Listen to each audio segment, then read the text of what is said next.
Ashama walaloo fakkeessee xiqqoo isinii dhiyeessa waan garaan koo dubbate laphee koo balleessa nafxanyaan nu gube garaa keenya hubee goota koo nu nyaata hayyuu keenya hidhee wallaalaan isa kaala beekaa akkamittiin hidha kan diina keenya ta'e nafxanyaan gurra shiraa kalees maan godhe ormi ormuma yoo ta'es firri keenya ta'e fira nu fakkaatee fira hayyuu keenya yoon jalaa fides bakka nuti hin buune diinni keenya lixe goota baddaa baalee yaadadhu gaaf galee fardaan gulufsiisee fide nafxanyaa kalee har'amoo nutti dhuftee dhaloota dabarsa qubee maal taate dhaloota maaltu lapheesi gubee meenaaf himi kaa'anallee garaan koo na laattee halkanii fi guyyaa yaada natti taate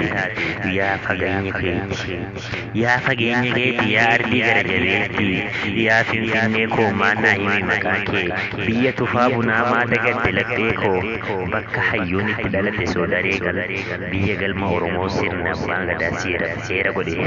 kan addunyaan tumate kan seerri isaa hubate yaa waaqa maaliif nutti ilaalta nafxanyaa garaa nu godhe ani sirraan fagaadhe yaa hayyuu koo silaa si durattiin du'a qabsaa'ee akka qabsaatitti kufeetiin biyya oromiyaa xiyyaaf jecha laphee fura harmee haadha oromiyaa haadha ishee deette goota leencaaf dhaadate kayyoo isaa beekte baraa fi dheeraa bara hundaan darbine kan kaayyoof murteeffate hayyuu jalaan hambisne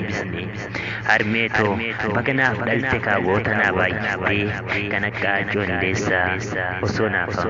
hundummeessite ati dhalattee hin jirtu lafa kana keessa sanyii taaddee birootti walkeessa hafe duraa nama keessa mooka biraatu jira dhaloota qubee keessa meenaaf himaa kaa hayyuu ani waa hin barre duraan nafxanyaan garaa na gubee ijji koo imimmaan maaf booya gootaaf dhaadadhaa maaf booya gootaaf dhaadadhee ka'eetiin falmadhaa anillee akka isaa kadhadhee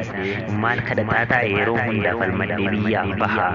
dhiigaaf dhiiga deebisa latee gootaa deebisa irbuun na haa waraantu imimmaan maal harcaasa dhagahi hayyuu koo naasiif hima ladheesaa kan goonni faarfate dhagahi hayyuusaa goota waaqota guutuu leenca dhalootaaf kaa'ee qubee maal nuus jedhe maal nutti dhaabe kalee